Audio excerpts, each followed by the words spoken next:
આજે આપણે ધોરણ 8 અને પાઠ 5 નો સમજવાનો છે. તો તમારે તમારી પાઠ્યપુસ્તક સાથે રાખજો.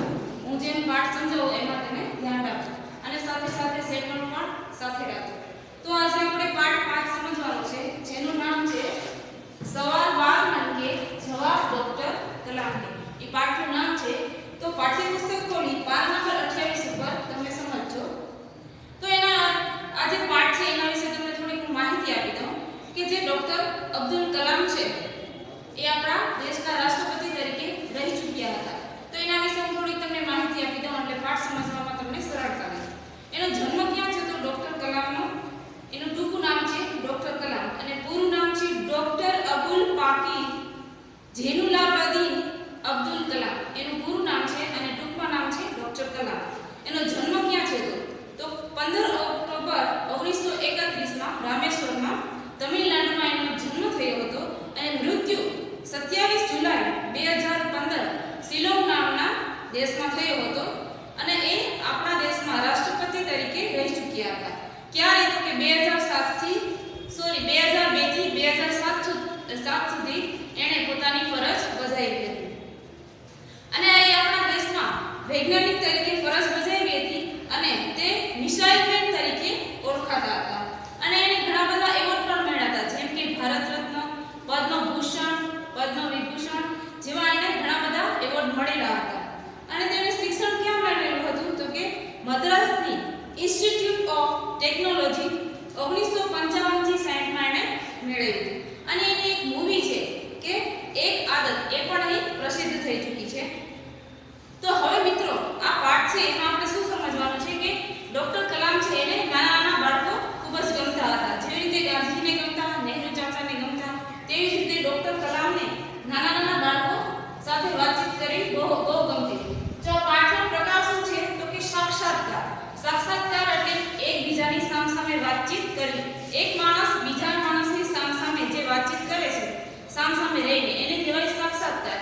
તો પાઠનો જે પ્રકાર છે એ છે સાક્ષાત્કાર અને નામ છે સવાલ 12 મન કે જવાબ ડોક્ટર કલામ કે. જે નાના નાના બાળકો છે એ ડોક્ટર કલામને પ્રશ્ન પૂછે છે અને ડોક્ટર કલામ પોતે એ જવાબ આપે છે. એ પાઠ વિશે આજે આપણે સમજવાનું છે. તો વિદ્યાર્થી મિત્રો તમે તમારી પાઠ્યપુસ્તક ખોલીને રાખો, હું વાંચું છું. તો પહેલા આપણે થોડો એનો પરિચય વાંચશું. प्रश्नोत्तर शैली में प्रस्तुत यह साक्षात्कार डॉक्टर अबुल पाकी जेनुलाबदीन अब्दुल कलाम से बच्चों की बातचीत पर आधारित है.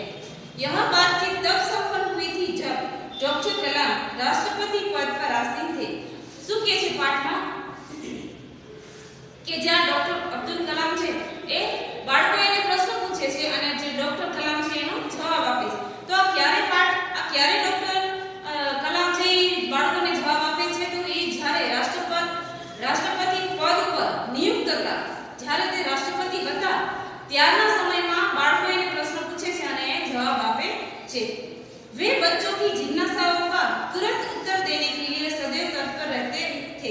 શું કહે છે કે તે બાળકોના જવાબ માટે સदैव તત્પર એટલે હર હંમેશા માટે તૈયાર હતા. જ્યારે એને બાળકો પૂછે કોઈ પણ પરિસ્થિતિમાં ત્યારે તે પોતાનો જવાબ આપતા હતા. તો હવે મિત્રો આપણે પાઠ શરૂઆત કરીએ છીએ. પાના નંબર 28 ઉપર પ્રશ્નકર્તા અરવિંદ કક્ષા 3 से मेड स्कूल चेन्नई. એ પ્રશ્નકર્તાનું ગામનું નામ છે અને એડ્રેસ છે. પછી એ પ્રશ્નકર્તા શું પ્રશ્ન પૂછે છે? क्या आप अपने बचपन की कोई यादगार घटना हमें सुना सकते हैं? ડોક્ટર કલામને પ્રશ્ન પૂછે છે કે શું તમે તમારા નાનપણની કોઈ એવી ઘટના છે એ અમને સંભળાવી શકો છો? डॉक्टर कलाम कक्षा 5वीं के मेरे शिक्षक श्री सुब्रमण्यम अय्यर की एक बात मुझे याद है. एक दिन कक्षा में वे हमें बता रहे थे कि कोई पक्षी कैसे उड़ता है. उन्होंने हमें रामेश्वर के समुद्र तट पर ले जाकर इसका जीवंत उदाहरण दिया. जीवंत એટલે જીવતું જાતું. वह ऐसी यादगार घटना थी जो मेरे मन मस्तिष्क में हमेशा के लिए बैठ गई. इसी से मुझे आगे विज्ञान पढ़ने की प्रेरणा मिली. પ્રશ્નકર્તા શું પ્રશ્ન પૂછે છે કે તમે તમારા નાનપણની કોઈ એવી યાદગાર ઘટના હોય તે અમને સમજાવી શકો? તો ડોક્ટર કલામ કહે છે કે હું જ્યારે 5મા ધોરણમાં ભણતો હતો ત્યારે અમારા જે શિક્ષક છે શ્રી સુબ્રમણ્યમ અય્યર એનું નામ છે, એને અમે પ્રશ્ન કર્યો કે પક્ષીઓ કેવી રીતે ઉડે છે.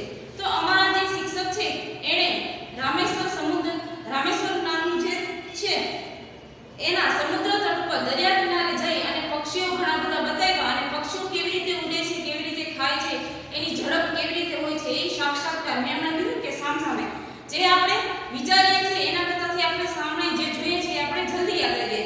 તો એના શિક્ષકે સમુદ્રના તટ પર જઈ અને બાળકોને બતાવ્યું કે પક્ષીઓ કેવી રીતે ઉડે છે. તો આ જે ડોક્ટર કલામ છે એનો જવાબ આપે છે. પછી બીજા પ્રશ્ન કરતા છે સરયુ મકર કક્ષા 5 વાલ્મીકી નગર હિન્દી માધ્યમિક શાળા નાગપુર. એ જે પ્રશ્ન કરતા છે આ એનો એડ્રેસ છે અને પ્રશ્ન પૂછે છે ડોક્ટર કલામ ને કે बचपन में हमें किस भाषा को प्रमुखता देनी चाहिए. बराबर. तो प्रश्न करता છે અબ્દુલ કલામ ને પ્રશ્ન પૂછે છે કે નાનપણમાં આપણે કઈ ભાષાને આપણે વિશેષતા દેવી જોઈએ. તો વિદ્યાર્થી મિત્રો આપણે જે વાતાવરણમાં ઉછેર્યા હોય એ જ વાતાવરણની આપણે ભાષા આવડે છે. આપણે ગુજરાતી હોય તો બાળક ગુજરાતી શીખે છે. કોઈ મરાઠી બાળક જે મરાઠી ભાષામાં રહેતો હોય મરાઠી લોકોના જે બાળકો હોય એ મરાઠી શીખે છે. હિન્દી માધ્યમના બાળકો હિન્દી શીખે છે. અંગ્રેજી માધ્યમના બાળકો હોય એ પહેલેથી જન્મથી તેને અંગ્રેજી વાતાવરણ મળેલું હોય તો એ અંગ્રેજી શીખે. તો આપણી માતૃભાષા ગુજરાતી છે. તો આપણે નાનપણથી જ્યારે માતાના ખોળામાં હોય ત્યારે જ આપણે વિચાર શક્તિ આપણા આજુબાજુનું જે વાતાવરણ હોય એ ગુજરાતીમાં જ આપણે મળી રહે છે. તો આપણે ગુજરાતી ભાષાને વધારે મહત્વ આપવું જોઈએ. તો જે આ પ્રશ્ન કરતા છે એ અબ્દુલ કલામને પૂછે છે કે નાનપણમાં આપણે કઈ ભાષાને प्रमुखता એટલે महत्व દેવું જોઈએ. તો ડોક્ટર કલામ શું જવાબ આપે છે मैंने स्वयं माध्यमिक शिक्षा तक की पढ़ाई अपनी मातृभाषा में माध्यम से पूरी की है. શું કહે છે ડોક્ટર કલામ કે મેં ખુદ જ નાનપણમાં જ મારી જે ભણતર હતી એ માતૃભાષામાં જ પૂરી કરી હતી. कॉलेज और उससे आगे की शिक्षा अंग्रेजी माध्यम की संस्थाओं में हुई. શું કહે છે કે કોલેજ અને એના આગળનું શિક્ષણ છે અંગ્રેજી માધ્યમમાં પૂરું કર્યું હતું. मेरा मानना है कि हम कॉलेज में भी माध्यम के रूप में मातृभाषा का चुनाव कर सकते हैं. डॉक्टर कलाम કહે છે કે મારું માનવું છે કે આપણે નાનપણનું જે આપણે ધોરણ હોય એ આપણે માધ્યમિક શિક્ષા હોય એ બધી ગુજરાતી ભાષામાં શીખી હોય તો આગળ જઈ અને જે કોલેજની અને એની આગળની ભણતર છે એ પણ આપણે ગુજરાતીમાં મેળવી શકીએ છીએ. क्योंकि युवा अपनी मातृभाषा में ही सोचता है. શું કહે છે કે બાળક હોય યુવાન વર્ગ હોય એ પોતાની માતૃભાષામાં વધારે વિચારી શકે છે. उसी में अपनी बात सरलता से कहने में सक्षम होता है. मैं હમણાં કીધું કે બાળક જેવું જોઈ છે જેવી ભાષા શીખે છે તેવું પોતે વિચારે છે. તો આ કહે છે કે જે બાળકો હોય જે પોતાની માતૃભાષામાં જેવું વિચારે છે તેવું પોતે સરળતાથી પ્રકટ કરી શકે છે બોલી શકે છે. पर इसमें कोई भी दो राय नहीं कि वैश्विक स्तर पर संपर्क के लिए हमें अंग्रेजी जैसी एक संपर्क भाषा की नितांत आवश्यकता है. શું કહે છે કે આપણે ગુજરાતી માધ્યમ દ્વારા ભણતર મેળવી શકીએ છીએ પણ અંગ્રેજી ભાષા પણ આપણે શીખી શકીએ છીએ અને સંપર્કનું ભાષા બનાવી શકીએ છીએ. પછી નેક્સ્ટ પ્રશ્ન કરતા શું પ્રશ્ન પૂછે છે હર્ષ પટેલ કક્ષા 5 ચંદુલાલ વિદ્યા મંદિર મુંબઈ. આ એનો એડ્રેસ છે. એ પ્રશ્ન કરતા શું પ્રશ્ન પૂછે છે यदि हम आपकी तरह बनना चाहे तो हमें क्या करना चाहिए. પ્રશ્ન કરતા ડોક્ટર કલામને પ્રશ્ન પૂછે છે કે અમે તમારે જેવું બનવું હોય અમારે તો તમારે શું કરવું છે. જવાબ डॉक्टर कलाम जब आप युवा अवस्था में कदम रखें तभी आपको जीवन में लक्ष्य निर्धारित कर लेना होगा. हमेशा कुछ बड़ा सोचो. जैसे ही यह अनुभूति हो कि आप आखिर बनना क्या चाहते हैं तभी से उस दिशा में प्रयास और श्रम पाकर कर दो. श्रम प्रारंभ कर दो. શું કહે છે કે આપણે પહેલા લક્ષ્ય નિર્ધારિત હોવું જોઈએ કે આપણે શું બનવું છે. એ લક્ષ્ય નિર્ધારિત થઈ જાય કે મારે ડોક્ટર બનવું છે ટીચર બનવું છે વકીલ બનવું છે પછી એ લક્ષ્ય નિર્ધારિત થઈ ગયા પછી એના આપણે લક્ષ્યને પૂરું કરવા માટે એકદમ કઠોર પરિશ્રમ કરવો જોઈએ અને એકદમ जी तोड़ मेहनत करनी चाहिए. कहने का अर्थ है जी तोड़ मेहनत करो. ज्यों-ज्यों आप आगे की ओर बढ़ोगे आपका सामना बाधाओं तथा कठिनाइयों से होगा. શું કે જેમ જેમ આપણે લક્ષ્ય તરફ આગળ વધશું તેમ તેમ પરિસ્થિતિઓ છે એ આપણો પરિસ્થિતિઓને કઠિન પરિસ્થિતિઓને આપણે સામનો કરવાનો છે. आपको अपने अंदर दृढ़ साहस पैदा करना होगा. આપણે આપણા મનની અંદર એ લક્ષ્યને નિર્ધારિત કરવા માટે સાહસ અજમાવવાનું છે. समस्याओं को पराजित करने में महारत हासिल करनी होगी तब भी जीवन में सफलता पाओगे. શું કે છે સમસ્યાઓને આપણે હારવાની છે હારી નાખવાની છે અને महारत हासिल એટલે આપણે લક્ષ્યને પ્રાપ્ત કરવાનું છે. तभी जीवन में सफल हो पाओगे. पहले यह जरूरी है कि आप निरंतर ज्ञान अर्जित करो. अर्जित કરવું એટલે પ્રાપ્ત કરો. એના માટે શું જરૂર છે આપણે લક્ષ્ય પ્રાપ્ત કરવા માટે કે આપણે વધારેમાં વધારે જ્ઞાન પ્રાપ્ત કરવું જોઈએ.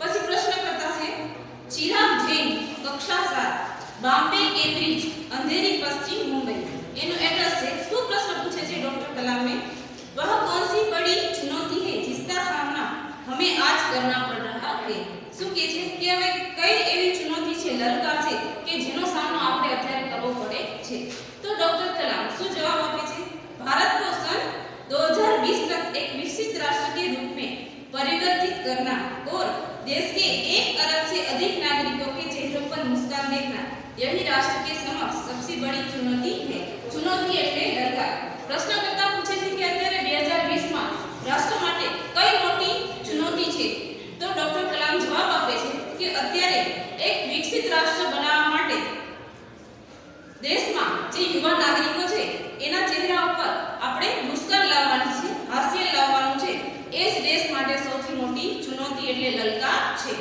પછીનો પ્રશ્ન કરતા હર્ષ ચાંડા कक्षा 7 डॉक्टर एस राधाकृष्णन विद्यालय मलाड मुंबई એનો એડ્રેસ છે એ શું પ્રશ્ન પૂછે છે आपकी दृष्टि में साहस की परिभाषा क्या है શું પ્રશ્ન પૂછે છે કે તમારી નજરમાં તમારા નજરમાં સાહસની વ્યાખ્યા શું છે डॉक्टर कलाम अपनी जान की परवाह किए बिना दूसरों को संकट या आपदा से बचाना ही साहस है શું કહે છે ડોક્ટર કલામ કે પરવાહ એટલે ચિંતા અને આપદા એટલે મુસીબત કોઈને મુસીબતમાંથી છોડાવવું કોઈને મુસીબતમાંથી બચાવવું એ જ આપણા જીવનનું સૌથી મોટું સાહસ છે પછી નેક્સ્ટ પ્રશ્ન કરતા છે તરુણ પટેલ કક્ષા 8 સ્વામિનારાયણ ઇન્ડિપેન્ડન્ટ સ્કૂલ લંડન એ एड्रेस છે અને શું પ્રશ્ન કરતા પૂછે છે પ્રશ્ન કે हम प्रवासी भारतीय मातृभूमि के प्रति गर्व की भावना कैसे विकसित करें तो તમે જાણો છો મિત્રો કે આપણે ભારતીય દેશ છે એ એકતામાં રહેલ છે વસુધૈવ કુટુંબકમની ભાવના સાથે આપણે બધા વિવિધ ધર્મના લોકો એક સાથે બધા ધર્મના લોકો રહીએ છીએ સાથે અને એકબીજાના તહેવારો પણ સાથે ઉજવીએ છીએ અને કોઈ નીચું જાતિ કે કોઈ નીચો ધર્મ નથી બધા એકતામાં રહી અને સાથે રહે છે અને વસુધૈવ કુટુંબકમની ભાવના સાથે રાખીને જીવીએ છીએ તો આ જે પ્રશ્નકર્તા છે એ પૂછે છે કે જે પ્રવાસી ભારતીય ભૂમિના છે એની ભાવના કેવી રીતે પ્રકટ થાય છે તો ડોક્ટર કલામ શું જવાબ આપે છે कि भारतीय मूल का कोई भी व्यक्ति एक बृहद परिवार का अंग है बराबर भारत का कोई पण व्यक्ति છે એ ભારતનો એક પરિવારનો અંગ છે बृहद એટલે વિશાળ અને મહાન और उसे हमारे देश की सांस्कृतिक विरासत पर गर्व है એને આપણા દેશ માટે શું છે વિરાસત એટલે सांस्कृतिक धरोहर છે सौभाग्य से आप लोग ऐसी स्थिति में हैं कि अपनी मातृभूमि से अच्छी तरह से जुड़े हुए हैं और यही आपके लिए गौरव की बात है मैं કીધું કે આપણો આ દેશ છે એક વસુધૈવ કુટુંબની ભાવનાને લઈ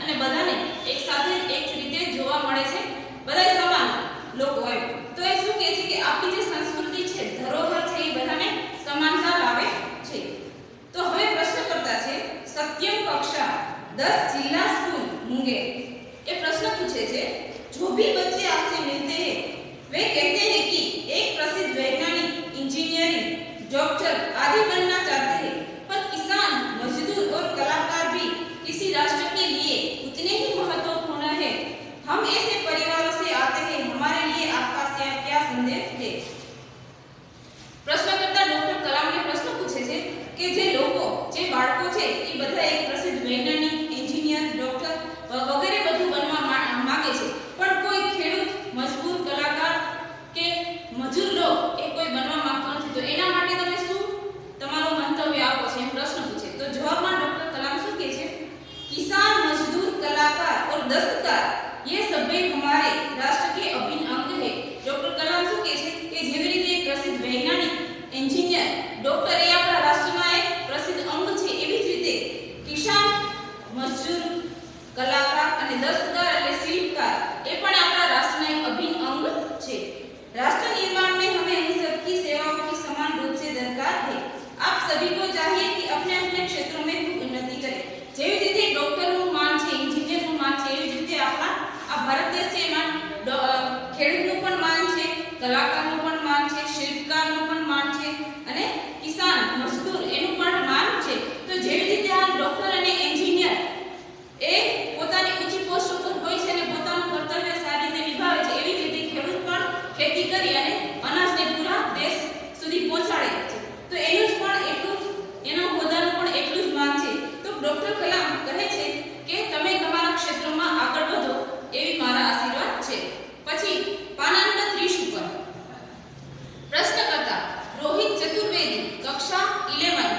इस्लामिया इंटर कॉलेज इटावा ये प्रश्न पूछे छे, आप कहते हैं कि भारत 2020 तक विकसित राष्ट्र बन जाएगा, पर निरंतर बढ़ती जनसंख्या और बेरोजगारी इसे संभव होने देगी? શું કહે છે કે ડોક્ટર કલામને પ્રશ્ન કરતા પ્રશ્ન પૂછે છે કે 2020 સુધી શું આપણો દેશ, આપણું રાષ્ટ્ર એક વિકસિત રાષ્ટ્ર બની જશે અને શું આ જનસંખ્યા વધે છે તો એના માટે આ બેરોજગારી છે એ સંભવે છે કે વિકસિત રાષ્ટ્ર બનવા માટે આ શું જનસંખ્યા વધે છે એ રાષ્ટ્રને વિકસિત બનવા દેશે એવો પ્રશ્ન પૂછે છે? તો ડોક્ટર કલામ જવાબ આપે છે, विकास स्वयं जनसंख्या वृद्धि को रोकने की अचूक औषधि है। क्या जनसंख्या વધે છે એ રાષ્ટ્રના વિકાસ માટે એ अवरोधरूप तो થાય છે, પણ इसमें जन शिक्षा विशेषकर स्त्री शिक्षा की बात भी सम्मिलित है। શું કહે છે કે આ જે શિક્ષા લોકો મેળવે છે એનામાં સ્ત્રીમાં વધારે આપણે શિક્ષણ દેવાની જરૂર છે। इससे छोटा परिवार सुखी परिवार की मान्यता को बल मिलता है। શું કહે છે કે આમાં નાનો પરિવાર અને સુખી પરિવાર એને વધારે જોર આપવામાં આવે છે તો જ આ જનસંખ્યા જે વધતી જતી સંખ્યા છે એને કાબૂમાં મેળવી શકાશે। એના માટે લોકોનું શિક્ષણ હોવું ખૂબ જ જરૂરી છે। ભારત 2020 का मिशन यहाँ के युवाओं को रोजगार के पर्याप्त अवसर सुलभ कराएगा। युवाओं એટલે યુવાન પર એને શું કહે છે કે શું આ દેશ વિકસિત થશે, વિકાસ મેળવશે તો એના માટે આ બેરોજગારો યુવકો છે એને શું પોતે ધંધો કે નોકરી આપી શકશે એમ પ્રશ્ન કરે। अवसर के मौकों एम ग्रामीण क्षेत्रों में बड़ी संख्या में उद्योग धंधे स्थापित किए जाएंगे। શું કહે છે કે જે ગામડામાં લોકો જે બેરોજગાર છે એના માટે ઉદ્યોગો સ્થાપિત કરશે અને નવા નવા ધંધાઓ યુવાન વર્ગો મેળવી શકે એવી પરિસ્થિતિનું સર્જન થશે, जिससे उन क्षेत्रों में रोजगार के प्रचुर अवसर पैदा होंगे। શું કહે છે કે એના માટે યુવાન વર્ગોમાં વધારે ને વધારે નોકરી મળે એવું આ દેશ કરશે।